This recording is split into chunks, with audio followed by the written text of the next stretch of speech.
All right, in today's video, we're going to talk about motion graphs.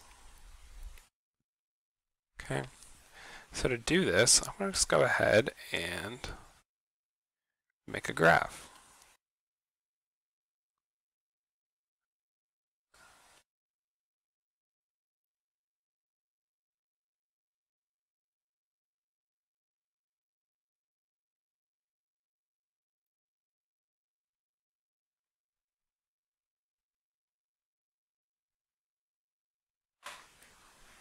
Okay, so there I've gone ahead and created a graph, and we're going to break down the different portions of this graph.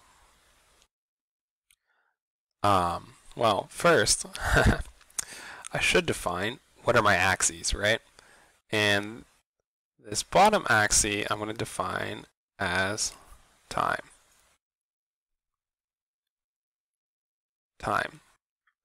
And to start, I'm going to define this axis as position. We also know position as x of t. Okay, so this kind of graph is called, well, unsurprisingly, a position time graph. Okay, so this position time graph might represent, the movement of a car. So let's go ahead and draw our car here. It might represent the movement of a car. And I'll draw a little road going down a road. Okay? And our task is to figure out how this car is traveling down the road at different sections during this graph. So let's start with this first section. Okay? The first thing we should notice right off the bat is that this section is linear, right? This is a line.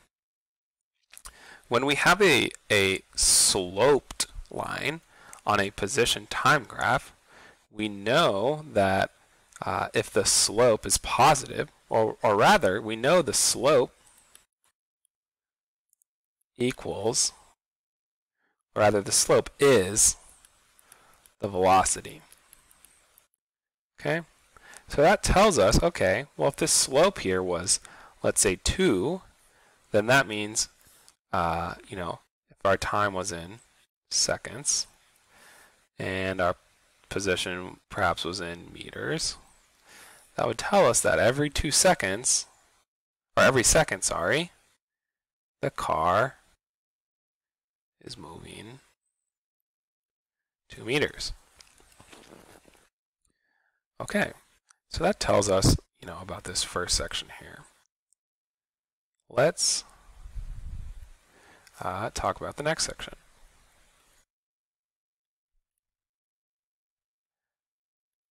And I'll go ahead and erase this.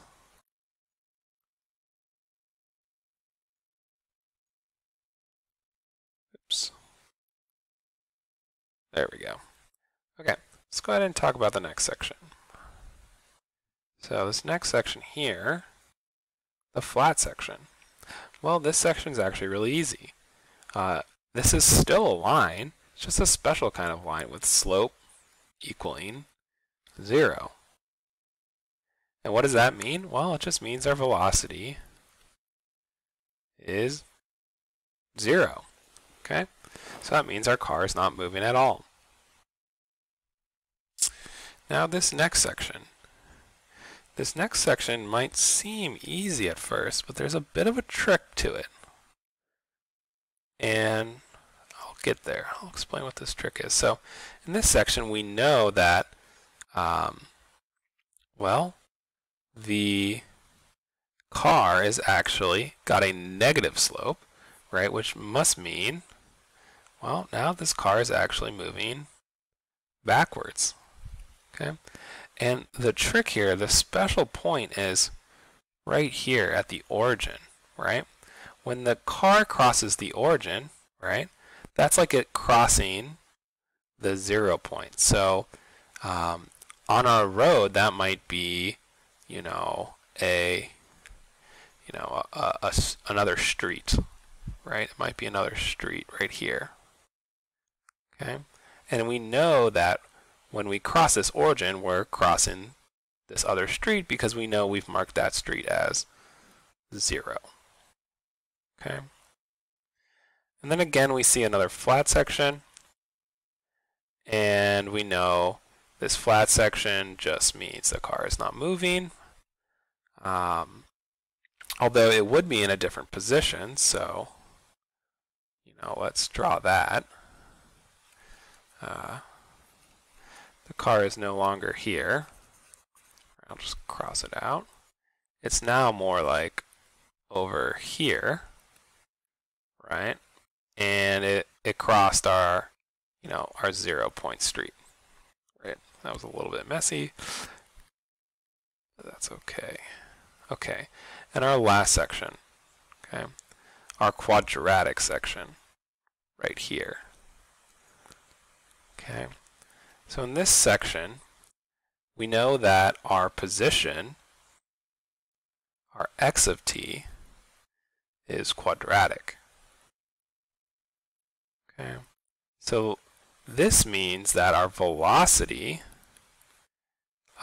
in this case, since we're quadratic and we're pointing upwards, right, the slope is getting more and more and more and more and more steep as time goes on. We know our velocity is increasing. Okay, velocity could also be decreasing, but in this case, the slope might look something like this over time, right? Where the slope gets less and less steep, more and more flat. And then we know in a quadratic that our acceleration is constant. Okay, and again, when we pass the origin, right, we know we're passing our kind of our 0 point. All right, so that is position time graph. Next, we're going to talk about, I'm going to clear this, we're going to talk about velocity time.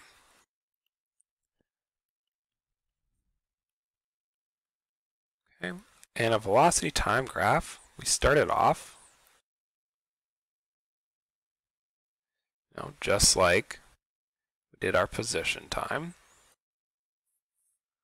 but in this case, we put a velocity on the y-axis, right? In other words, v of t. Okay, and so let's start off with an example here. And we might have, our car again. This time I'm just going to do a little dot, And what I'll do here is, after 1 second, let's say the car moved this far, and every time I draw an arrow, that'll be 1 second, right? So I'll note that up here, 1 second. And then let's say moved, this far. That was another second, right? And then it moved that far again. And then let's say, I'm kind of running out of space here, so this is not an arrow. This will just be continuing our example. We'll draw the road again here. And then in the next second, let's say it did this. And then in the next second, it went even less. And then in the next second, even less and even less. Okay, our challenge here might be, to graph something like this. Okay, well, the way I'm going to do this is I'm going to look at the size of these arrows. And the size of these arrows will be, our velocity at any given point. So I'm just going to start it off, and I'll say, okay, our velocity at this point might have been, at time 0 it might have been this, let's just say, right? And then after 1 second, let's say it stayed the same. Okay, just because I didn't really draw 0 seconds, but that's okay. And then And the next second, that arrow got bigger, which means our velocity went up. Okay. And then it stayed the same. And then it got smaller. And then it got even smaller. And then it got even smaller.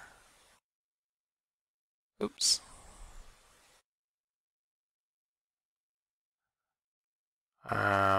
Let's see, I kind of messed up here a bit. It's even smaller. And then even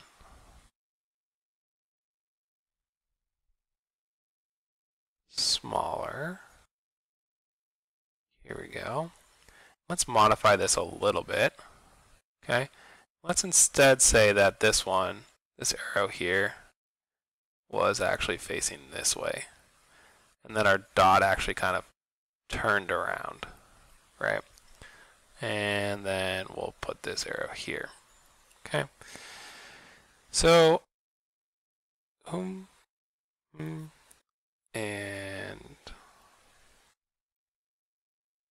here we go.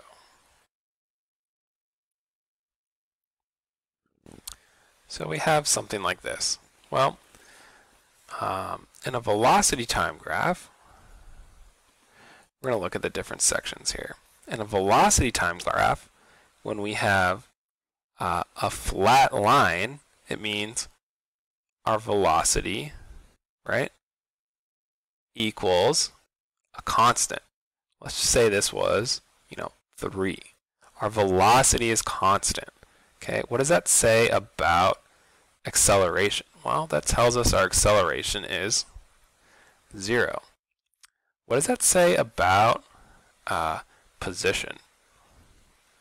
Right? What does that tell us about our position? Well, it's a little bit, unclear. We know our velocity is 3 and we know our acceleration is 0, but we don't necessarily know our position, right? Unless we know where we started.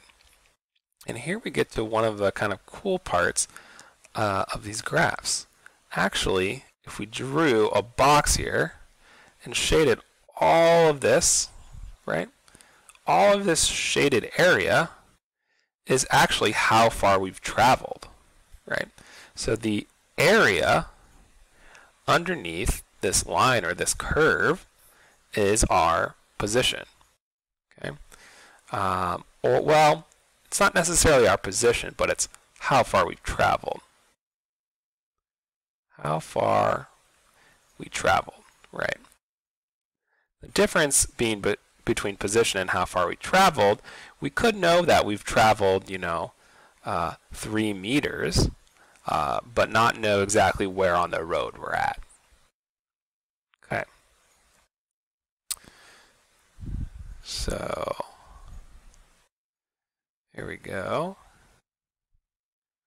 And on this section of a graph, right, is again, right, our velocity here is now sloped, right? That means now our velocity is changing, so our acceleration in this case equals the slope, right? And so, let's say this slope was 2, right? And then our velocity is changing, right? Right? And how is it changing? Linearly, right? Because it's a line. And our distance, right? Well, our distance or our position, again, just that shaded area. Okay? And actually, I'm not actually going to talk about the rest of this graph. I kind of messed up with this drawing here. I think it's just a little bit too confusing. The key parts here are when we're drawing a velocity time graph, we should either see flat lines or sloped lines, right? And they could be sloped downwards as well. And this case, those were 3 separate sloping downward lines. All right, and then let's talk briefly about our last graph, acceleration versus time. Well, the acceleration versus time graph, you should only see one.